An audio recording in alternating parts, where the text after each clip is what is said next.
कथेचे नाव पापा कहते थे. लेखिका माधवी कुंटे. श्रोतेहो नमस्कार. कथा मंजिरी चॅनलमध्ये तुम्हा सर्वांचं मनपूर्वक स्वागत आहे. अशाच विविध भावरसांच्या कथा ऐकण्यासाठी कथा मंजिरी चॅनल सबस्क्राईब तुम्ही केलंच असेल, केलं नसेल तर लगेच करा आणि बेल आयकॉन दाबायला विसरू नका. तर ऐकूया कथा पापा कहते थे. लेखिका माधवी कुंटे. पूर्वीसारखीच सॅमची बोटभर चिठ्ठी आली. त्या ठळक मोठ्या हस्ताक्षराकडे मेधा पाहतच राहिली. सबंध एरोग्रामभर पसरलेल्या केवळ 4-5 ओळी, जाड ठसठशीत, हेतू अगदी स्वच्छपणे सांगणाऱ्या. अगदी फार पूर्वी जेव्हा सॅम तिचा नवरा होता तेव्हा तो अचानक घरातून गायब व्हायचा, तेव्हा त्याच्या अशा चिठ्ठ्या तिला घरात कुठे कुठे मिळायच्या. मायक्रोवेव्ह ओव्हनच्या खाली ठेवलेली चिठ्ठी, कामासाठी जातोय, 2 दिवसांनी येईन, सो लॉंग. किंवा वॉशिंग मशीन जवळ लॉन्ड्री बास्केटमध्ये खोचून ठेवलेली चिठ्ठी, क्लॅराकडच्या स्विमिंग पूल पार्टीत तू इंटरेस्टेड नसणारच, मी जातोय, परवा येईन, लव्ह यू सॅम. हे इतकं सातत्याने व्हायला लागलं होतं की पुढे पुढे घरी आल्यावर समिधाला तिच्या खोलीत ठेवलं, तिचे कपडे बदलून खायला दिलं की मेधा पहिल्यांदा त्याची चिठ्ठी कुठे खुपसून ठेवलेली दिसते का याचा शोध घ्यायची. सॅम आपला नवरा आहे की या घरातला पाहुणा? चिठ्ठीत लव्ह यू लिहिताना त्या शब्दांना अर्थ असतो हे त्याच्या डोक्यात येतं का? या भारतीय मुलीनं आपल्या प्रेमाखातर अनेक तडजोडी केल्या, त्याग केले. या देशात ती एकटी आहे, तिला आपल्या सहवासाची, आधाराची गरज आहे, हे त्याच्या लक्षात तरी येतंय का? आता आपलं कुटुंब आहे, एक छोटी मुलगी आहे, आपल्या काही जबाबदाऱ्या आहेत. हे काय मैत्रिणीचं घर नव्हे की 2 घटका घालवल्या आणि मनमानी केली. हे त्याला कळत का नाही? असे अनेक प्रश्न मेधाच्या डोक्यात काहूर माजवायचे. मेधाकरता आणखी एक कठीण गोष्ट अशी की त्याच्याशी भांडताच यायचं नाही. वाऱ्याशी कसं भांडणार? तापलेल्या वातावरणात सुखद झुळझुळ वाहणारा वारा आला की तो घरातल्या वस्तू उडवून लावतो म्हणून कोणी भांडतं का? त्याच्या गारव्याबरोबर फुलांचा मंद सुगंध आणि पाखरांची मधुर लकेर असेल, कधी हवेची लहर तुम्हाला झुल्यावर बसून झुलवत असेल, तर ती कधीतरी येते म्हणून रुसता येतं का? ती तुम्हाला पाठीवर बसून अनेक सुंदर प्रदेश हिंडवून आणते, पण तिला धरून थोडंच ठेवता येतं. मेधाच्या लक्षात येत गेलं की चूक तिची होती. वाऱ्यावर घरटं बांधता येत नाही, त्यासाठी पाय जमिनीवर रोवून ठाम उभा असलेला खंबीर वृक्षच हवा. मेधाने चिठ्ठीकडे पाहिलं. सॅमनी चिठ्ठीत लिहिलं होतं, डिअर मे, मी भारतात येतोय तेव्हा तुझ्या घरीच मुक्कामाला येणार आहे. समिधाला बघून जवळजवळ 7 वर्ष झाली. आता चांगली 14 वर्षांची परीसारखी सुंदर झाली असेल. आपल्या डायव्होर्स नंतर तू लगेचच भारतात परत गेलीस. जाताना माझ्या भारतीय मित्राला आपला नवरा बनवून पटवून नेलंस. त्याबद्दल काही तक्रार नाही, पण माझ्या लेकीला भेटायला, तुमचा सुखी संसार बघायला येतोय. या फिरत्या मुसाफिराचा मुक्काम 2 महिने असेल. I hope, no, I am certain you will bear with me. Love you Sam. हताश होऊन ती विचार करत राहिली. या वावटळीला ती कुठपर्यंत रोखणार आणि त्यात पडझड काय काय होणार? सुदीपच्या गाडीचा हॉर्न ऐकल्यावर तिला जरा बरं वाटलं. ती लगेच उठली. संध्याकाळचे 7 वाजले होते. ह्या वेळी ती आणि सुदीप क्वचितच बरोबर असत. मेधाला यायला 8 वाजत. त्यानंतरचा वेळ मात्र ती, सुदीप, समिधा एकत्रच असत. तो वेळ म्हणजे तिच्या आयुष्यातल्या अत्यंत सुखाचा भाग होता. तिला घरात पाहून सुदीपचा चेहरा इतका प्रसन्न झाला की क्षणभर ती आपली काळजी विसरली. बाहेर हिरवळीवर तिने चहाची मांडामांड केली. सैलसर झब्बा घालून, हात डोक्यामागे घेऊन सुदीप रिलॅक्स्ड मूडमध्ये बसला होता. मेधा इतकी अखंड काही काही संदर्भहीन बिनमहत्वाचं बोलत होती की शेवटी सुदीप म्हणाला, मेधा, हे सगळं थांबव आता आणि इतकी अपसेट कशामुळे झालीयस ते सांग. तिने काहीही न बोलता पत्र त्याच्या हातात ठेवलं. ते वाचता वाचता तो हसायलाच लागला. अगं, सॅम येत असेल तर त्यात एवढं अपसेट होण्याजोगं काय आहे? जर कुणी अपसेट व्हायचं असेल तर मी व्हायला हवं. न जाणो त्यानं तुला परत मोहात पाडलं आणि पळवून अमेरिकेला नेलं तर? एवढी चांगली बायको मी परत कुठे शोधणार? मेधाच्या डोळ्यात पाणी तरळलं. तिचा हात हातात घेऊन दुसऱ्या हाताने तिच्या डोळ्यातलं पाणी निपटत तो हळुवारपणे म्हणाला, मेधा, आपल्या घराचा पाया इतका भक्कम आहे, नात्यांची मुळं इतकी घट्ट धरून आहेत की सॅमची उपस्थिती काही सुद्धा करू शकणार नाही याची मला खात्री आहे. तू काय एवढी अस्वस्थ होतेस? नाही रे सुदीप, मला राणूची काळजी वाटते. त्या पोरीच्या डोक्यात काही गोष्टी घट्ट बसल्यात. मेधा, समिधाचं तुझ्यावर फार प्रेम आहे आणि मला वाटतं माझ्यावरही तिचा जीव असावा. मान्य रे, पण तिच्या जुन्या आठवणी तिने घट्ट उराशी कवटाळून धरल्यात. सुदीप, तुला कल्पना आहेच, तिने तुला कधीही पप्पा म्हटलं नाही. तू नेहमीच दीप अंकलच राहिलास. अगं, मला त्याचा कधी विषाद वाटला नाही. मला बोलता बोलता तो थांबला. मेधाच्या समजुतीसाठी खोटं बोलायचं तरी तिला ते समजणार नाही असं थोडंच होतं. समिधा 7 वर्षांची असल्यापासून त्याच्या घरात आली होती, पण त्या आधीपासूनच त्याचा तिच्यावर जीव होता. त्या एवढ्या गोड पोरीला टाकून सॅम दिवसच्या दिवस कसा गायब होतो याचं त्याला नेहमी आश्चर्य वाटायचं. त्याला नेहमी वाटायचं, बाप लेकीचे भावबंध वेगळेच असतात. समिधाबद्दल त्याला इतकं ममत्व होतं की तिच्या काळजीने तो बेचैन व्हायचा. तिला दुखलं खुपलं की कासावीस व्हायचा. बापा वेगळ्या या पिल्लाला आता आपण बापाची माया द्यायला हवी. या कर्तव्य भावनेचं रूपांतर खऱ्या खुऱ्या वात्सल्यात केव्हा झालं होतं ते त्यालाही कळलं नव्हतं. समिधा त्याच्याकरता राणू झाली, त्याच्या काळजाचा तुकडा. तिचं त्याच्याशी चटकन जमलं तरीही तिच्या वागण्यात एक अंतस्थ दूरत्वाचा धागा कायम राहिला. तिने त्याच्याजवळ गरजेच्या गोष्टी सांगितल्या, मागितल्या, पण हट्ट केले नाही. त्याच्यावर हक्क सांगून तो आणि मेधा बोलत असताना त्याचं लक्ष कधी आपल्याकडे वेधलं नाही, कधी त्याच्या गळ्यात पडली नाही. मनात फुटणारी गुपितं कधी त्याला उघड करून दाखवली नाही. पोरीची म्हणून जी लाघवी नजाकत असते ती त्याच्या वाट्याला कधीच आली नाही. या सगळ्या विचारांनी तो क्षणभर खिन्न झाला.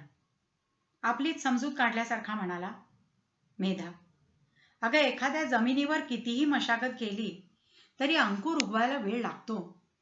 पण अंकुर उगवले की भर जोमाने तरारून येतात आणि इतक्या दीर्घ प्रक्रियेने त्यांची मुळं इतकी खोलवर रुजलेली असतात की सोसाट्याचा वारा आला तरीही ती उन्मळत नाहीत. मेधाने त्याच्या खुर्ची मागून त्याच्या गळ्यात हात टाकला. त्याच्या केसांवरून ती हात फिरवत राहिली. त्याची व्यथा तिला समजत होती.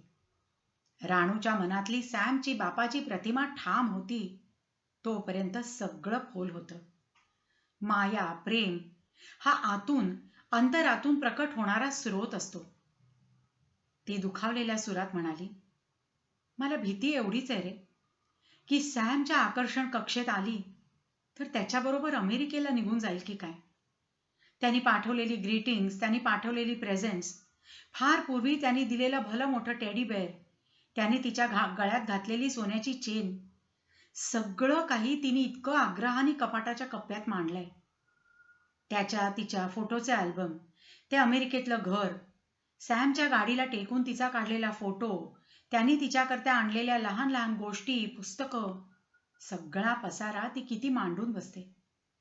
एखाद्या प्रिय स्मृतीचा धागा निसटतोय असं वाटलं की माणूस ती स्मृती जागृत ठेवायला जी काही धडपड करतो ना, ते सगळं ती करते.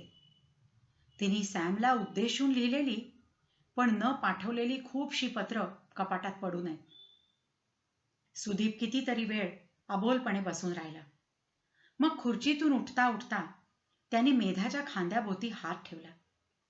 तिला उठवून आपल्याबरोबर घरात नेता नेता म्हणाला, मेधा, सॅम येतोय ते चांगलंच आहे. तिच्या मनातला गुंता तरी उकलेल. तिच्या मनाचा कल तिलाच स्पष्ट कळेल. आपली सगळी धडपड तरी तिच्याच सुखाकरता आहे ना. आता तिला जर त्याच्याबरोबर जावंसं वाटत असेल तर. Samidha, my papa is coming. Oh, I am so happy. मी किती दिवस त्यांची वाट बघतेय. इनफॅक्ट 7 वर्ष. दीप अंकल खूप चांगले आहेत. I love him. But he can't be my papa. Papa is just great. मानी माझं नाव समिधा ठेवलं. का माहितीये? सॅम प्लस मेधा समिधा. पापा पण मराठी चांगलं बोलतात. मागे एकदा दीप अंकल म्हणत होते, मेधा, सॅमचा स्वभाव गुंतून राहण्याचा नाही, पण तेव्हा तरी त्याचं तुझ्यावर प्रेम असलं पाहिजे. तुला जिंकून घेण्याच्या अनेक प्रयत्नांपैकी एक म्हणजे बेटा चक्क मराठी शिकला. मा म्हणाली होती, सुदीप, सॅम लिंग्विस्ट आहे. त्याला काही कठीण नव्हतं ते. माचं असेच आहे. तिला पापाचं चांगलं काही आठवतच नाही का? पापा बाहेरून येताना त्याचे हात कधीच रिकामे नसायचे. Chocolates, Kentucky fried chicken, jumbo pizza, wine कूलरचा क्रेट, शॅम्पू, सेंट्स असे हात नेहमी भरलेले असायचे. माला म्हणायचे, मे, आज घरी स्वयंपाक नको. आपण नवीन चायनीज रेस्टॉरंटमध्ये जेऊ, नाहीतर मेक्सिकन हाटमध्ये एन्चिलाडो टॅको खायला जाऊ. मा मनातून खुश असावी, पण वरकरणी म्हणायची, हप्ते तुंबलेत, ग्रोसरी भरायची. तू सतत बाहेर जातोस. माझ्या हाताची माझी स्वतंत्र गाडी हवी. असली उधळपट्टी नको करूस सॅम. तू अचानक नाहीसा होतोस. माझे काय हाल होतात माझं मलाच माहीत. पापा म्हणायचे, डोंट बी बोरिंग. कसली उत्साही आणि चैतन्यशील मुलगी होतीस ग लग्नाआधी. आता नुसती ग्रम्बलिंग, ओल्ड, नॅगिंग हाऊसवाईफ झालीस. उगाचच लग्न केलं. तू मला इमोशनल ब्लॅकमेल केलंस. मला सगळं आठवतंय. मा म्हणते की मी लहानशा आठवणीच्या धाग्यावरून विणलेल्या मनाच्या गोष्टी आहेत या. नाही, पण तसं नाही. मला अगदी स्ट्रॉंगली, विविडली सगळं आठवतंय. ज्या एका दिवसानंतर सगळ्या वाईट गोष्टी घडायला सुरुवात झाली, तोही मला पक्का आठवतोय. त्या आठवड्यात पापा घरीच होते. मा नोकरीला असायची. पापा मला घेऊन लॉंग ड्राईव्हला जायचे. एकदा बोट भाड्याने घेऊन आम्ही नदीवर रोईंग करता गेलो होतो. पापांची फ्रेंड पण त्यांच्याबरोबर होती. She kissed him so many times. पण मला त्याचं अजिबात आश्चर्य वाटलं नाही. एक तर ती बाई आगाऊ होती आणि दुसरं म्हणजे papa is the most handsome man, almost like a prince. पापांच्या एका ग्रुप बरोबर मी एका लक्झरी लाईनवर पण गेले होते. तिथे पापांनी मला पैसे दिले स्लॉट मशीन्सवर खेळायला. 5 वर्षांची पण नव्हते मी, पण नाण्यांची खणखण छनछन ऐकताना हरवून गेले. पापांनी माझ्याकरता उंच स्टूल मागवलं होतं. त्या दिवशी मी आणि पापा खूप जिंकले असू. झगमगत्या टिकल्या लावलेले पांढरे शुभ्र ड्रेस पापांनी मला आणि माला विकत घेतले होते. तो ड्रेस बघून मा फारच खुश होती. तिच्या लांब सडक केसांचा तिने सुंदर हेअरडू केला. तो ड्रेस घातल्यावर ती एखाद्या प्रिन्सेस सारखी दिसत होती. पापा आम्हाला एका अलिशान रेस्टॉरंटमध्ये जेवायला घेऊन गेले. तिथे ती पापांची दुष्ट मैत्रीण भेटली. माकडे दुर्लक्ष करून पापांशी लगळपणा करत ती म्हणाली, तुझी समिधा म्हणजे फार लकी आहे. तिला आणल्याबरोबर जुगारात तुला आणि तिला पैसाच पैसा. एक दिवस समिधा मला उधार दे ना. मा रागाने लालबुंद झाली. तिने अवाक्षरही काढलं नाही. पापाच बोलायचा केविलवाणा प्रयत्न करत राहिले. त्या रात्री मा आणि पापांचं कडाक्याचं भांडण झालं. पापा रागारागाने म्हणाले, तुझ्यासारखी घाणेरडी मेंटॅलिटी नाही माझी. मला आयुष्य सर्वार्थाने उपभोगायचंय. लग्नाची ही नसती कटकट नकोच होती मला. एकदा कुठे तुझ्या बाबतीत जरा पुढे गेलो तर तू लगेच या पोरीचा जन्म होणार असल्याचं सांगितलंस. तुझ्या मोहात रुतत गेलो, लग्न केलं. आता फक्त पस्तावा आलाय नशिबाला. आयुष्य म्हणजे नीतिशास्त्रातली लांब लचक कंटाळवाणी नियमावली करून टाकलीस तू. ते आणखी काहीतरी बोलत होते, पण एवढ्यात माचं माझ्याकडे लक्ष गेलं. मी दारात घाबरून उभी होते. पापांनी माला एवढं वाईट बोलताना मी पहिल्यांदाच ऐकलं होतं. आवेशाने भांडताना त्यांचं माझ्या रडण्याकडे लक्षही नव्हतं. माने मला कडेवर उचललं. ती पापांना म्हणाली, Sam, it's enough. I can't take any more. Do what you like. Now is the last straw. तुझ्याशी लग्न करून फक्त काळजी, प्रपंचाचं ओझं, तुझी वाट बघणं, अनियमितपणा, संसाराकरता मिळकत हे करत राहिले. शिक्षण थांबलं. हिंदुस्थानातल्या माझ्या नातेवाईकांची नाराजी पदरात पडली. खरं तर सॅम, तुझं प्रेम फक्त तुझ्यावर आहे. तुझं वर्तुळ फक्त तुझ्याभोवती फिरतं. त्यात जे बसतील त्यांना आनंदी करण्याकरता तुझ्या युक्त्या ठरल्या आहेत. तुझ्या सहवासाची मजा घेणाऱ्यांना तुझ्या आयुष्यात खोल प्रवेश मिळाला नाही तोपर्यंत. बोलता बोलता माच्या डोळ्यातून पाणी वाहू लागलं. तिने रागारागाने माझं दूध खांद्यावर घेतलं. ते तरी तिच्या नाजूक खांद्यानं कसं पेललं कुणास ठाऊक. तेव्हा मी चांगली वजनदार असामी होते. तिने रागारागाने बेडरूमचं दार बंद केलं. रात्रभर ती रडत होती. मीही जागीच होते. फक्त डोळे मिटून झोपल्याचं सोंग केलं होतं. सकाळी आम्ही उठून बाहेर आलो तर पापा निघून गेले होते. मला आठवतंय, मा संध्याकाळी कामावरून घरी आली की पप्पांची वाट बघत राहायची. महिन्याभरात मा वेडीच व्हायची तेवढी बाकी राहिली. तिने एवढं भांडायला नको होतं. मला पापा फार आठवायचे, पण माकडे बघून मी काही बोलायची नाही. अभ्यास करताना मला तेच आठवायचे. शाळेत लक्ष लागायचं नाही. माझ्या टेस्टचे पुअर रिझल्ट्स बघून मा गप्पच झाली. मला गदागदा हलवत म्हणाली, तू ही त्याचीच मुलगी सूड घ्यायला जन्माला आलीयस. नंतर हाताने तोंड झाकून रडायला लागले. मी निगरगट्टासारखी निघून गेले. ती स्वतःच या सगळ्याला जबाबदार होती. पण नेहमी 4-5 दिवसात परत येणारे पप्पा आज महिना दीड महिना झाला तरी आले नव्हते. मला सारखी त्यांची आठवण यायची. सगळं वातावरण नुसतं हसण्याने भरून जायचं. दुपारी प्लेयर लावून माझ्याबरोबर वॉल्ट्सच्या गिरक्या घ्यायचे. कधी समुद्रातून पोहून आलेले पप्पा एखाद्या ग्रीक गॉडच्या पुतळ्यासारखे दिसत होते. ते हसले आणि आसपासच्या सगळ्या बायकांनी त्यांच्याकडे वळून पाहिलं. I was so proud that he was my papa. मला दुपारी मॉलमध्ये घेऊन जायचे. पाहिजे ते घे आणि हवं ते खा. हा आमच्यातला आपोआपच न बोलता ठरून गेलेला करार होता. एकदा त्यांनी मला झू मध्ये नेलं होतं आणि प्रत्येक प्राण्याच्या तोंडावरचे भाव हुबेहूब आपल्या तोंडावर आणून दाखवले. माझीच काय, आसपासच्या सगळ्यांचीच हसता हसता मुरकुंडी वळली.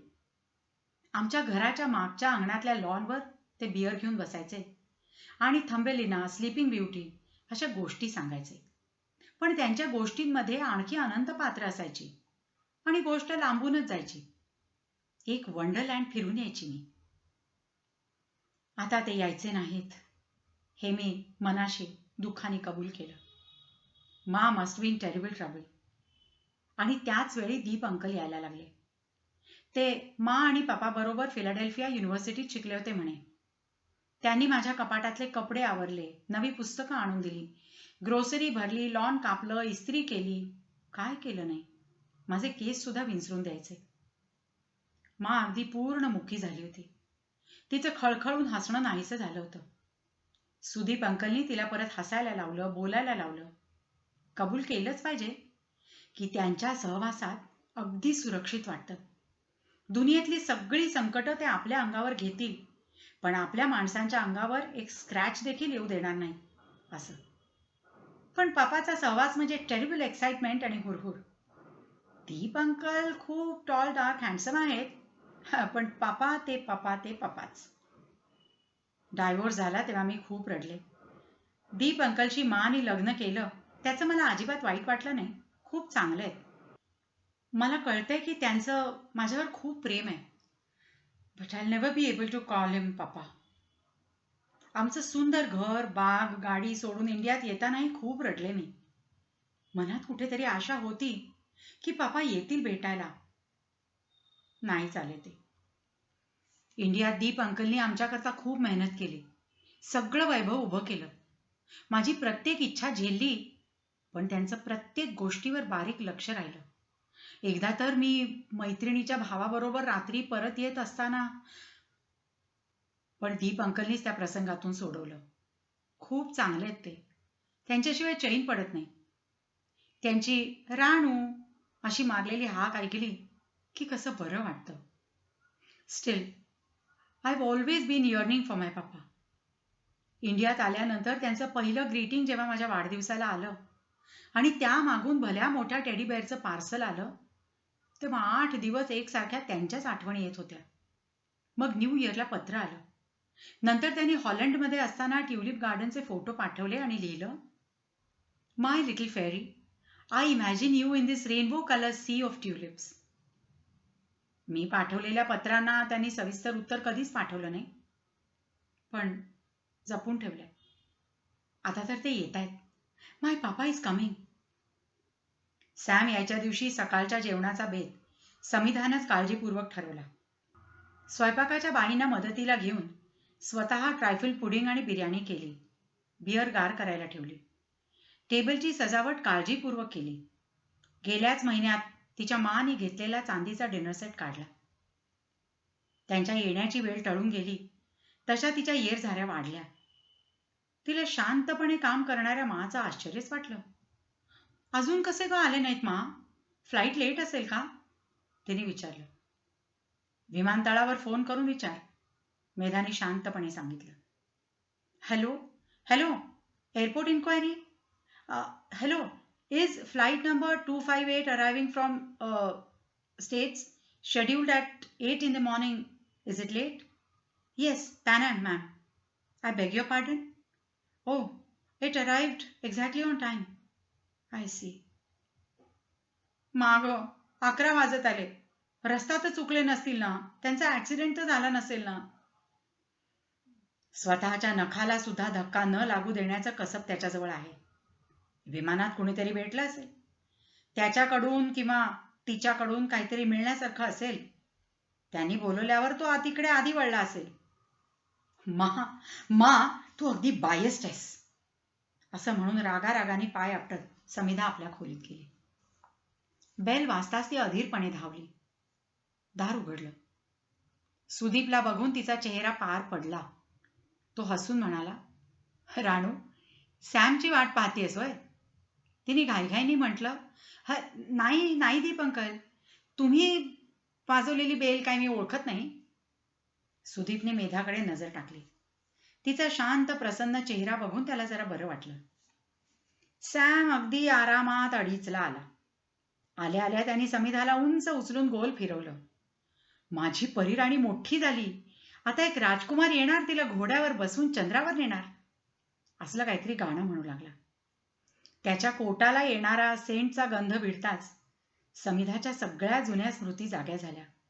तो उशिरा आल्याचा राग वितळून गेला. मेधा सुदीपनी त्याचं स्वागत केलं.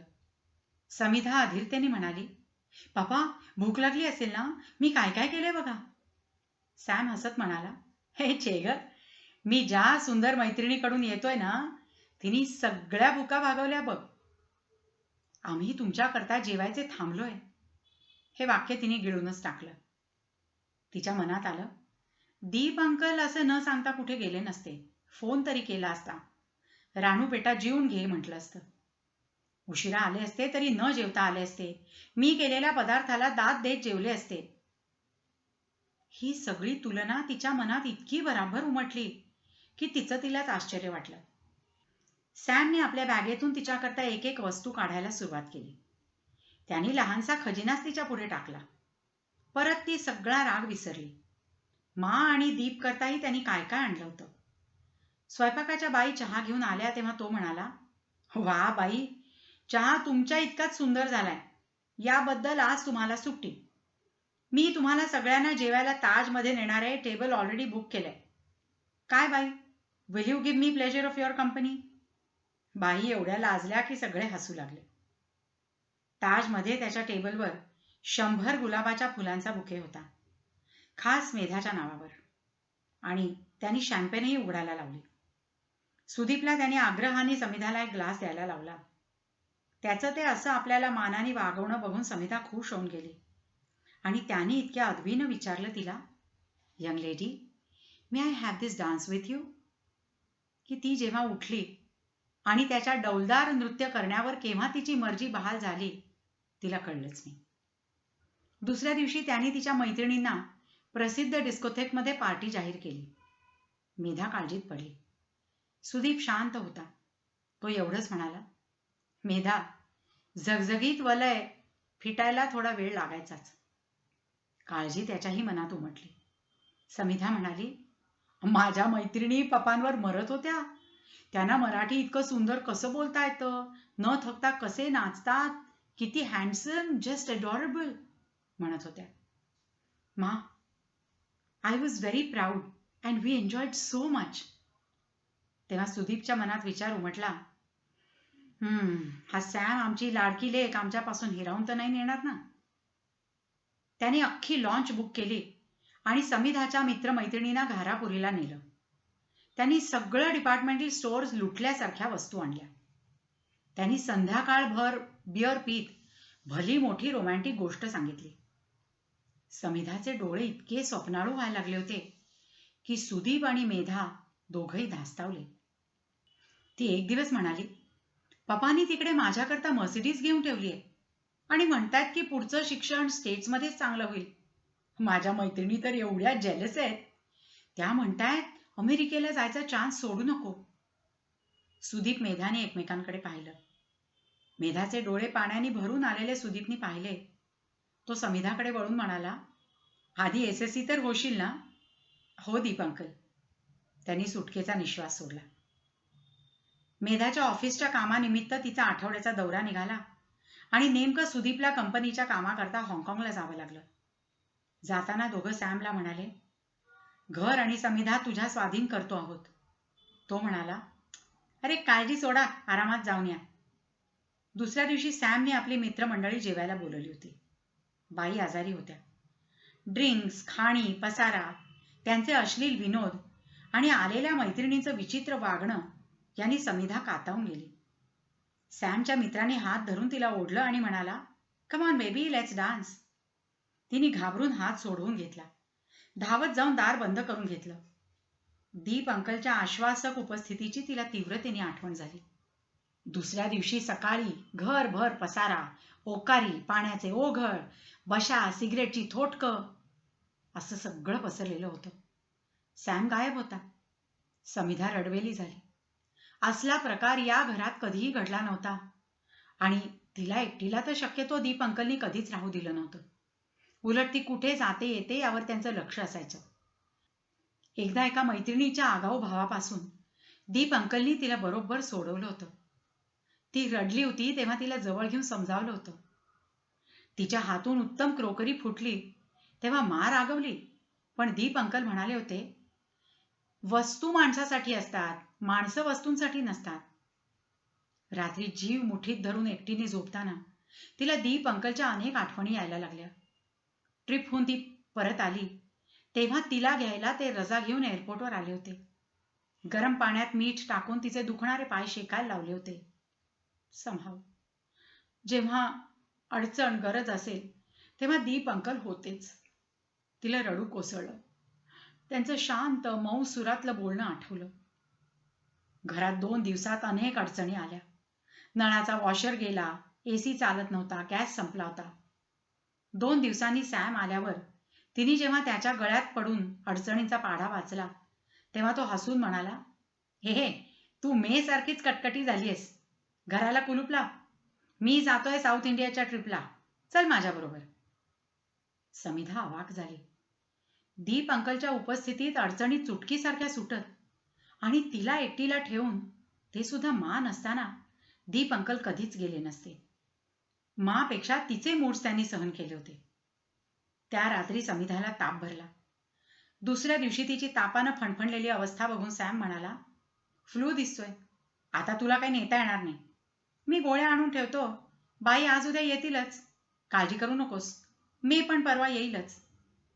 गोळ्यांचं भलं थोरलं पार्सल, बिस्किट्स, ब्रेड, बटर असं त्याने आणून टाकलं आणि आरामात टेक केअर असं सांगून सॅम साऊथ इंडियाच्या ट्रिपवर रवाना झाला. समिधाला रडू कोसळलं. माचं दुःख तिला थोडं थोडं जाणवायला लागलं.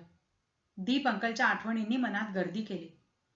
वक्तृत्व स्पर्धेत हरल्यावर ती हिरमुसली होऊन आल्यावर त्यांनी तिची समजूत काढली आणि मग पुढच्या स्पर्धेकरता स्वतः तिची तयारी करून घेतली. तिने कप जिंकून आणला तेव्हा त्यांचा चेहरा काय उजळला होता. ताबडतोब बाहेर जाऊन पेढे घेऊन आले होते. सायकल शिकताना ती आपटली तेव्हा कळवळून त्यांच्याच डोळ्यातून पाणी आलं होतं. तिच्या हट्टाकरता कर्ज काढून मोठा फ्रीज आणि एसी घेतला होता. तिच्या वाढदिवसाकरता त्यांनी स्वतः केक बनवला होता. तिला हवं म्हणून क्रिसमस ट्री आणून सजवलं, टर्की आणली, सुंदर स्टिरिओ आणला. तिच्या लहान मोठ्या आजारात तिचं पथ्य, औषध, जागरण सगळी जबाबदारी दीप अंकलचीच असायची. दीप अंकल अगदी पाय सुद्धा चेपायचे.